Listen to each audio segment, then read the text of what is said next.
Hello friends, मैं अभिमौर्या आप लोगों का एक बार पुनः स्वागत करता हूं अपने इस YouTube फैमिली में। आज की क्लास में हम जो अध्ययन करने वाले हैं वो अध्ययन करेंगे इतिहास के पन्नों के श्रृंखला की। ठीक है, तो इससे पहले की क्लास अर्थात अक्टूबर से रिलेटेड क्लास इस श्रृंखला से रिलेटेड देख लीजिएगा एंड उसके पश्चात आकर के इस क्लास में विजिट कीजिएगा। ठीक है, बाकी हम जो अध्ययन करने वाले हैं वो हमारा मतलब साल के 11वें महीने का आज पहला दिन होगा जिसमें हम नवंबर के इतिहास पे अध्ययन करेंगे। तो आज जो हम इस क्लास में अध्ययन करने वाले हैं वो 1 नवंबर के इतिहास पे अध्ययन करेंगे कि देश और दुनिया से जुड़ी हुई कुछ हमारी ऐसी महत्वपूर्ण घटनाएं घटित होती हैं जो कि 1 नवंबर के इतिहास में हमेशा और हमेशा के लिए दर्ज होकर के रह गई। और 1 नवंबर बाकायदा प्रमाणित करता है कि यार जितनी भी घटनाओं का जिक्र हम इस क्लास में करेंगे वो सारे के सारे मैं अर्थात 1 नवंबर प्रमाणित करता हूं। ठीक है, तो क्लास में शुरू से लास्ट तक बने रहेंगे और घटनाओं का भरपूर आनंद लेते हुए नजर डालते हैं 1 नवंबर के इतिहास पे।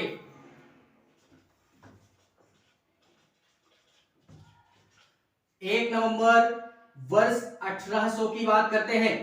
1 नवंबर वर्ष 1800, 1 नवंबर साल 1800 ये वो तारीख है कि ये अपनी अलग पहचान के साथ में इतिहास में क्या होती है, दर्ज होती है, वो भी हमेशा और हमेशा के लिए।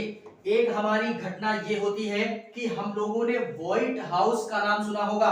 तो 1 नवंबर वर्ष 1800 में व्हाइट हाउस हमारा यानी इसका एक तरीके से अगर बोलना चाहें तो ये हमारा इसका निर्माण कार्य संपन्न हुआ था। यानी व्हाइट हाउस बन करके तैयार होता है तभी इसमें सर्वप्रथम हमारे एक राष्ट्रपति जो कि अमेरिका के राष्ट्रपति हैं जिनको हम जॉन एडम्स के नाम से जानते हैं, उन्होंने अमेरिका के व्हाइट हाउस में पहली बार मतलब उनका स्थायी आवास बना था। तो पहली बार उस व्हाइट हाउस में जो व्यक्ति रहने के लिए आता है वो आता है हमारा अमेरिका के हमारे राष्ट्रपति होते हैं जिनको हम जॉन एडम्स के नाम से जानते हैं। जॉन एडम्स के नाम से जानते हैं, अमेरिकी राष्ट्रपति होते हैं ये। पहली बार कोई ऐसा व्यक्ति था जो कि अमेरिका के राष्ट्रपति भवन में रहने के लिए आता है और तभी से इसको प्रेसिडेंट हाउस के नाम से संबोधित किया गया।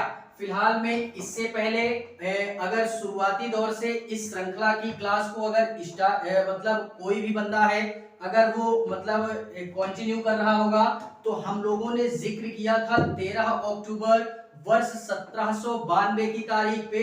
नजर डालते हैं एक बार कि 13 अक्टूबर वर्ष 1700 में अमेरिका के व्हाइट हाउस की नींव रखी गई थी सर्वप्रथम और बन करके तैयार होता है वर्ष 1800 में। तो 13 अक्टूबर वर्ष 1792 की तारीख में इसकी नींव रखी जाती है। कहां पे रखी जाती है? वॉशिंगटन यानी अमेरिका के वॉशिंगटन डीसी में 1600 पेंसिल्वेनिया एवेन्यू के तहत या यहाँ पे व्हाइट हाउस का निर्माण कार्य क्या होता है, शुरू होता है और 1800 में ये बन करके तैयार होता है।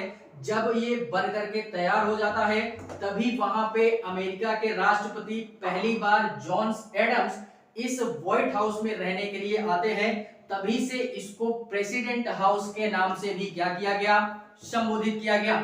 इसी कारणवश ये 1 नवंबर वर्ष 1800 की तारीख ये इतिहास में हमेशा और हमेशा के लिए दर्ज होकर के रह गई। और 1 नवंबर बाकायदा ये बोलता है कि व्हाइट हाउस के संदर्भ में मैं 1 नवंबर इस घटना को प्रमाणित करता हूं। ठीक है, बात करते हैं इसी 1 नवंबर के इतिहास में कुछ और अन्य महत्वपूर्ण घटनाओं की जिनका जिक्र मैं अर्थात 1 नवंबर बड़े परिपक्वता के साथ कर रहा हूं। ठीक है, 1949 यह तारीख भी इतिहास में अपनी अलग पहचान के साथ में क्या होती है, दर्ज होती है।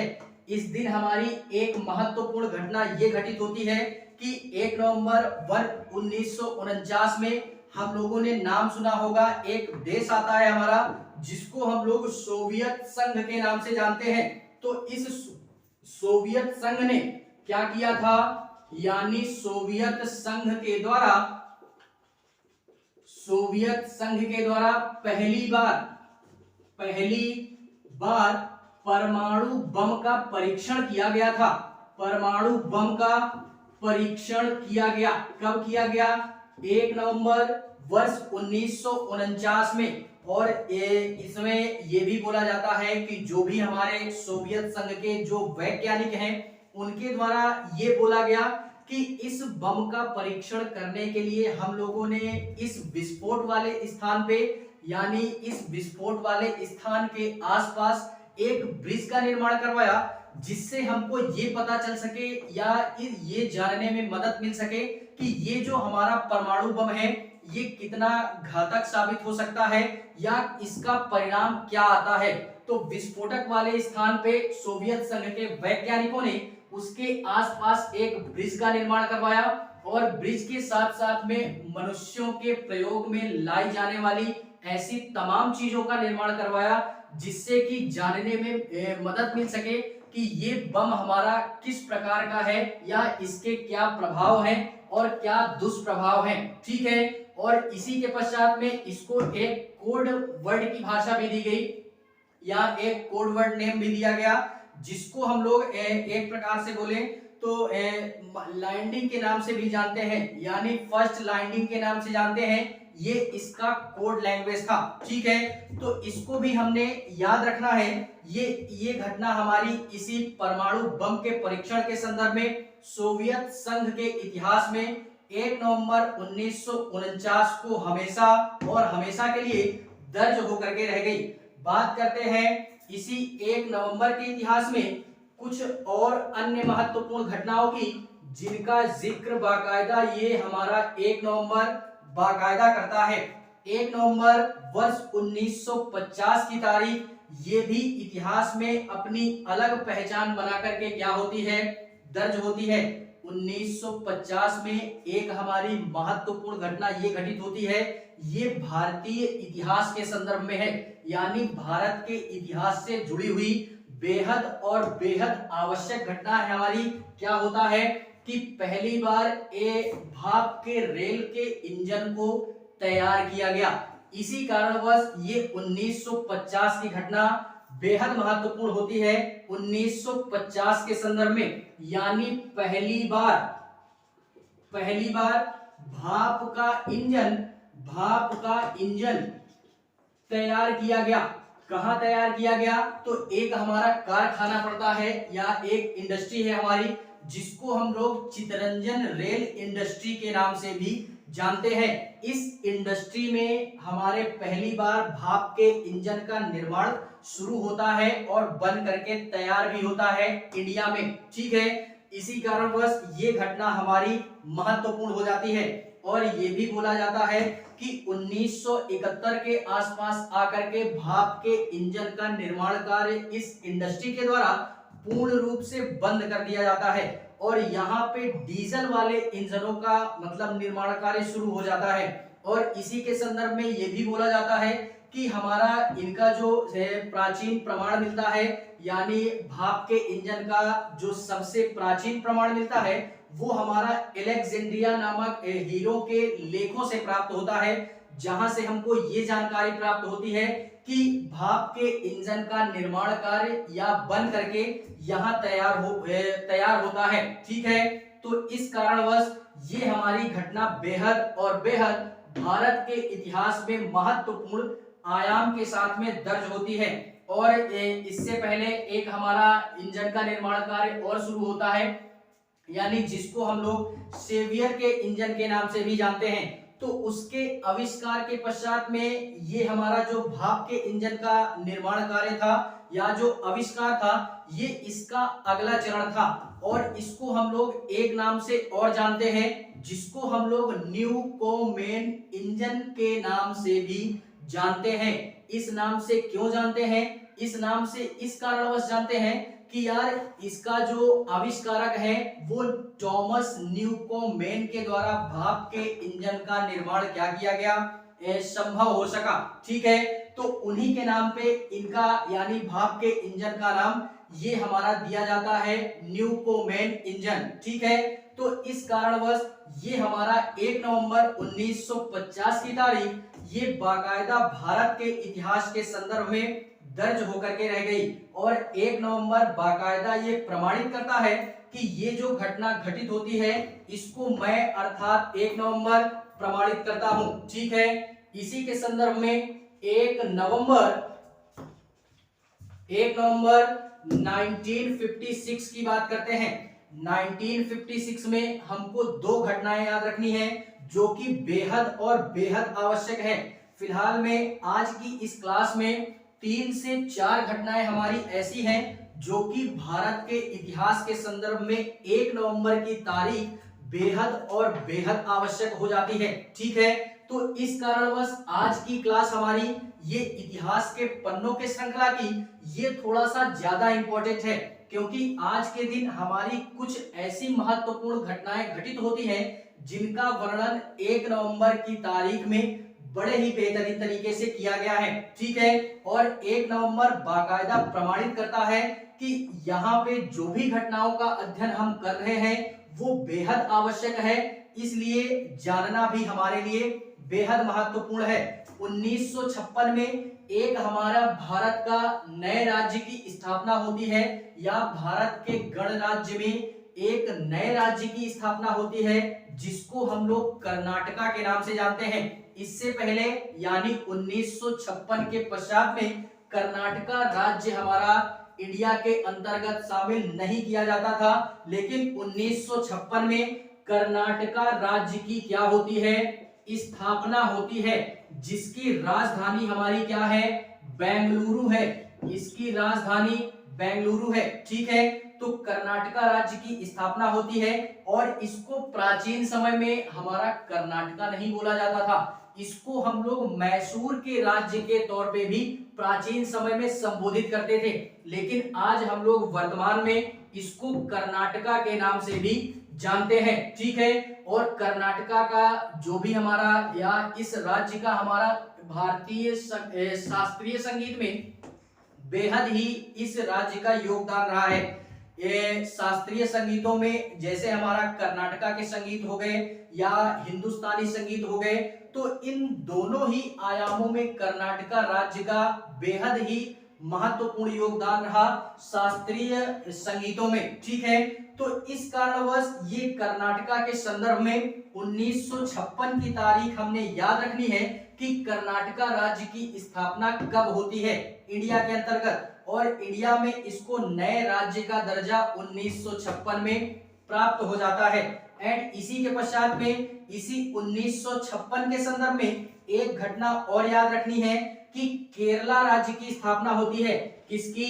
केरला राज्य की। इससे पहले ये केरला राज्य भी इंडिया के अंतर्गत नहीं आता था, लेकिन 1956 में जो भी हमारे ऐसे लोग हैं जिन्होंने इस भारत को गणराज्य स्थापित किया और भारत के गणराज्य के संदर्भ में एक नए राज्य की स्थापना की जिसको हम लोग केरला के नाम से भी जानते हैं, और इस केरला की जो राजधानी है वो तिरुवनंतपुरम है। ठीक है, तो इस संदर्भ में यानी केरला के स्थापित होने के संदर्भ में ये 1956 की तारीख क्या होती है, बेहद महत्वपूर्ण हो जाती है, जिसको 1 नवंबर बाकायदा प्रमाणित करता है कि ये जो राज्य हमारे स्थापित होते हैं ये आज के दिन अर्थात 1 नवंबर के दिन क्या होते हैं, इंडिया में जोड़े जाते हैं या नए राज्य के रूप में इनको दर्जा प्राप्त होता है। और फिलहाल में ये भी कहा जाता है कि हमारे कुछ ऐसे संगठन हैं जैसे यूनिसेफ हो गया,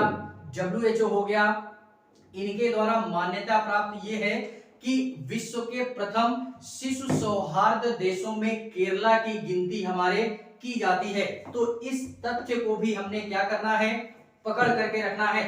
इसी कारणवश ये 1956 की तारीख इतिहास में क्या होती है, हमेशा और हमेशा के लिए दर्ज होकर के रह गई। बात करते हैं इसी 1 नवंबर के इतिहास में कुछ और अन्य महत्वपूर्ण घटनाओं की, जो कि हमेशा और हमेशा के लिए इतिहास के पन्नों में दर्ज होकर के रह गई, बाकायदा सुनहरे अक्षरों में। 1966 की तारीख भी क्या होती है, इतिहास में अपनी अलग पहचान के साथ में दर्ज होती है। इस दिन भारत गणराज्य में एक नए राज्य का विलय और होता है, जिसको हम लोग हरियाणा के नाम से जानते हैं, यानी हरियाणा राज्य की स्थापना होती है। कब होती है, 1 नवंबर 1966 में क्या होती है, हरियाणा राज्य की स्थापना होती है। हरियाणा राज्य की स्थापना होती है। और इतना ही नहीं, ये जो हरियाणा था ये पहले पंजाब का अंग हुआ करता था, यानी पहले ये पंजाब के क्षेत्र के अंतर्गत आता था, लेकिन 1966 के पश्चात में इसको यानी हरियाणा को पंजाब से अलग कर दिया गया और एक नए राज्य का दर्जा इसको प्राप्त हो गया। और भारत के अधिकतर जो इतिहास है, या अगर बोलना चाहूं मैं, तो भारत का जो अधिकतर इतिहास है हरियाणा के संदर्भ में बेहद योगदान रहा है भारतीय इतिहास में। जैसे पानीपत के हमारे जो तीनों युद्ध होते हैं वो इसी हरियाणा क्षेत्र के अंतर्गत होते हैं, और कुछ हमारी ऐसी ऐतिहासिक युद्ध होते हैं या लड़ाइयां होती हैं जो कि भारत के इतिहास के संदर्भ में बेहद और बेहद आवश्यक और महत्वपूर्ण हो जाती हैं इस हरियाणा के संदर्भ में। और इसी हरियाणा के क्षेत्र में हम लोगों ने नाम सुना होगा, एक हमारा महाकाव्य है महाभारत। तो महाभारत का जो युद्ध होता है वो भी इसी हरियाणा वाले क्षेत्र में ही होता है। इसी कारणवश ये हरियाणा राज्य क्या होता है, भारत के इतिहास में अपनी अलग पहचान बना करके इतिहास में दर्ज होता है, और भारत के एक नए राज्य के रूप में इसकी स्थापना भी की जाती है। ठीक है, तो हरियाणा राज्य की स्थापना होती है 1966 में। इसी कारणवश ये 1 नवंबर 1966 की तारीख ये बोलता है कि आज के दिन बाकायदा मैं ये प्रमाणित करता हूं कि आज के दिन इंडिया के अंतर्गत हरियाणा राज्य का गठन किया गया था। ठीक है, इसी के पश्चात में बात करते हैं 1 नवंबर 1973 की बात करते हैं। 1 नवंबर 1973 की बात करते हैं। ये घटना हमारी आवश्यक नहीं है, बॉलीवुड की खबरों से हमें बचना है। इस दिन 1 नवंबर 1973 की तारीख, इसका अध्ययन हम इस कारणवश कर रहे हैं, हमारी जानी मानी एक बेहद ही खूबसूरत अदाकारा, या जिनको हम लोग एक प्रकार से बोले बेहद ही खूबसूरत अदाकारा या अभिनेत्री, जिनको हम ऐश्वर्या राय के नाम से जानते हैं। ऐश्वर्या राय का जन्म होता है 1973 में। तो इतना हमको याद रखना है, बस इतना ही पर्याप्त है, बाकी बॉलीवुड की खबरों से बचना है। और इतना ही नहीं, 1994 में इन्होंने विश्व सुंदरी का भी खिताब जीता था। पूरे विश्व में सबसे सुंदर महिला थी 1994 में। और इतना ही नहीं, 1974 में आकर के ये अपने बॉलीवुड कैरियर की शुरुआत करती हैं, जो कि तमिल फिल्म से करती हैं। एंड तमिल फिल्म के पश्चात में उसके पश्चात ये धीरे धीरे बॉलीवुड इंडस्ट्री में भी अपना कदम रखती हैं। ठीक है, तो 1 नवंबर 1973 की तारीख ऐश्वर्या राय बच्चन के जन्म के संदर्भ में ये इतिहास में दर्ज होता है, और इसको हमको केवल और केवल माइंड में सेट करके रखना है। ठीक है, इसी के पश्चात में 1 नवंबर 1973 के पश्चात में बात करते हैं 1984 की। 1984 इस घटना से हमने रूबरू होना है कि इससे पहले की क्लास अर्थात 31 अक्टूबर की क्लास अगर हम लोगों ने अटेंड की होगी, तो 31 अक्टूबर 1984 ये वो तारीख है कि इस दिन हमारे तात्कालिक भारत की प्रधानमंत्री, जिनको हम इंदिरा गांधी के नाम से जानते हैं, उनकी हत्या की गई थी। और 31 अक्टूबर के पश्चात में 1 नवंबर 1984 में जब उनकी हत्या हो जाती है 31 अक्टूबर को, तो 1 नवंबर को इंडिया में या देश के अंतर्गत हमारे सिख विरोधी दंगे क्या होते हैं, भड़क उठते हैं। अर्थात सिख समुदाय से रिलेटेड हमारे कुछ दंगे होते हैं, जिनमें लगभग राष्ट्रीय राजधानी वाले क्षेत्र में अर्थात दिल्ली में लगभग 3000 से भी ज्यादा सिख लोगों को मौत के घाट उतार दिया गया। केवल और केवल इंदिरा गांधी जी की हत्या हो गई थी इसी कारणवश। और इनकी हत्या किसने की थी? तो इनके दो हमारे बॉडीगार्ड थे जिन्होंने इनको मौत के घाट उतारा था, बाकायदा गोलियों से मौत के घाट उतारा था। और वो जो हमारे अंगरक्षक होते हैं या जो बॉडीगार्ड होते हैं वो भी हमारे सिख समुदाय से ही मतलब संबंधित थे। इसी कारण वह सिख विरोधी दंगे होते हैं जिनमें 3000 से भी ज्यादा सिख लोगों की हत्या हो जाती है। ठीक है, तो 1 नवंबर 1984 की तारीख ये इसी कारणवश इंपॉर्टेंट हो जाता है कि इंदिरा गांधी जी की हत्या के पश्चात में देश में दंगे फैल जाते हैं 1984 में। ठीक है, जिनको बाकायदा 1 नवंबर आज भी प्रमाणित करता है। इसी के पश्चात में बात करते हैं 1 नवंबर 1986 की बात करते हैं। 1 नवंबर 1986 की तारीख ये भी बॉलीवुड इंडस्ट्री से ही जुड़ी है कि हम लोगों ने नाम सुना होगा इलियाना डिक्रूज का। इसका जन्म होता है मुंबई में। ये भी हमारी एक अभिनेत्री ही है जिन्होंने तेलुगु फिल्म से अपनी करियर की शुरुआत करती हैं और धीरे धीरे बॉलीवुड इंडस्ट्री में अपना कदम रखती हैं। ठीक है, तो इतना पर्याप्त है डिक्रूज के संदर्भ में। और ये भी बोला जाता है कि इनको बचपन से ही मॉडलिंग का शौक था, मॉडलिंग के साथ साथ अभिनय करने का शौक था, यानी एक्टर बनने का शौक था, जिस कारणवश 2006 में इन्होंने तेलुगु फिल्म से अपने फिल्मी कैरियर की शुरुआत की थी। इसी कारणवश ये डिक्रूज के संदर्भ में ये 1 नवंबर 1986 की तारीख उनके जन्म के संदर्भ में याद रखनी है हमको। बात करते हैं इसी 1 नवंबर के इतिहास में कुछ और अन्य महत्वपूर्ण घटनाओं की जिनको बाकायदा 1 नवंबर प्रमाणित करता है कि आज के दिन जो भी हमारी घटनाएं घटित होती हैं उनको बाकायदा मैं प्रमाणित करता हूं, अर्थात 1 नवंबर बोल रहा हूं और प्रमाणित करता हूं। 1 नवंबर 1986 के पश्चात में हम लोग बात करते हैं सन 2000 की। 1 नवंबर सन 2000 की तारीख भी हमारे भारत के इतिहास के संदर्भ में बेहद और बेहद आवश्यक है। क्या होता है कि इस दिन भारत गणराज्य में एक नया राज्य और स्थापित किया जाता है जिसको हम लोग छत्तीसगढ़ के नाम से जानते हैं, यानी छत्तीसगढ़ की स्थापना होती है।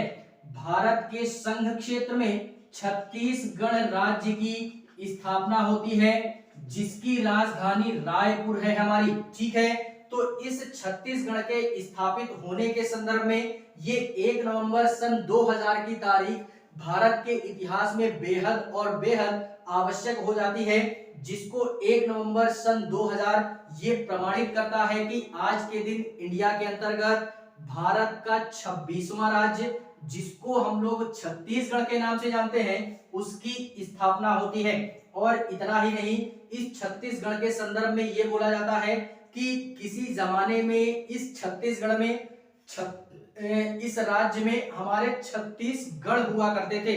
इसी कारणवश इसका नाम छत्तीसगढ़ नाम दिया गया। और पहले ये मध्य प्रदेश का हिस्सा हुआ करता था, लेकिन इसको सन 2000 में अलग कर दिया गया और एक नए राज्य के रूप में स्थापित किया गया जिसको हम लोग छत्तीसगढ़ के नाम से जानते हैं। ठीक है, और इस छत्तीसगढ़ राज्य को यार ये भी बोला जाता है कि छत्तीसगढ़ को यानी मां का दर्जा भी प्राप्त है, या कुछ लोग ऐसा बोलते हैं कि छत्तीसगढ़ राज्य को हम लोग महतारी या अथवा हम लोग मां के रूप में भी इस छत्तीसगढ़ राज्य को जानते हैं। और प्राचीन समय से भी यार अगर मैं बोलना चाहूं तो प्राचीन समय से भी छत्तीसगढ़ राज्य का अस्तित्व इतिहास में बरकरार है। जैसे कुछ हमारी वैदिक सभ्यताएं हैं या कुछ हमारे ऐसे पौराणिक काल हैं जिनमें ये हमारे छत्तीसगढ़ में क्या होता है कि विभिन्न हमारे संस्कृतियों का केंद्र रहा है छत्तीसगढ़।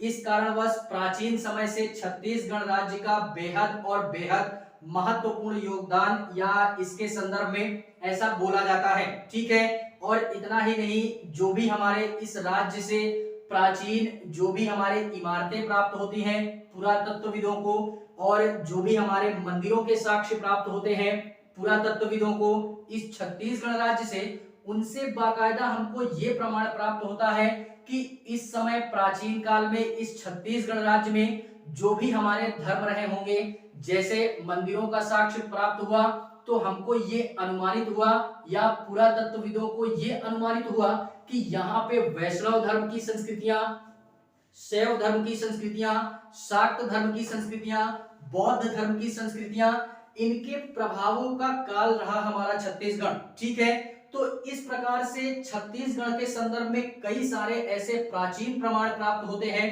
प्राचीन साक्ष्य प्राप्त होते हैं पुरातत्वविदों को, जिन्होंने बाकायदा इतिहास के संदर्भ में या इतिहास में छत्तीसगढ़ के इतिहास में बेहद योगदान रहा छत्तीसगढ़ का। ठीक है, ये छत्तीसगढ़ इसी कारणवश 1 नवंबर वर्ष 2000 में स्थापित किया गया और प्राचीन समय से लेकर आज तक इसका महत्व भारतीय इतिहास में बरकरार है। ठीक है, तो ये थी हमारी कुछ 1 नवंबर से रिलेटेड कुछ ऐसी महत्वपूर्ण घटनाएं जो कि 1 नवंबर, अर्थात ये 1 नवंबर बार बार यही बोलता है कि इस क्लास के अंतर्गत जितनी भी घटनाओं का अध्ययन हम लोगों ने किया उनको मैं अर्थात 1 नवंबर हमेशा से प्रमाणित करता आ रहा हूं और हमेशा प्रमाणित करता रहूंगा कि यहाँ पे जो भी घटनाएं घटित होती हैं वो आज के ही दिन घटित होती हैं। ठीक है, तो ये थी हमारी कुछ 1 नवंबर से रिलेटेड कुछ महत्वपूर्ण घटनाएं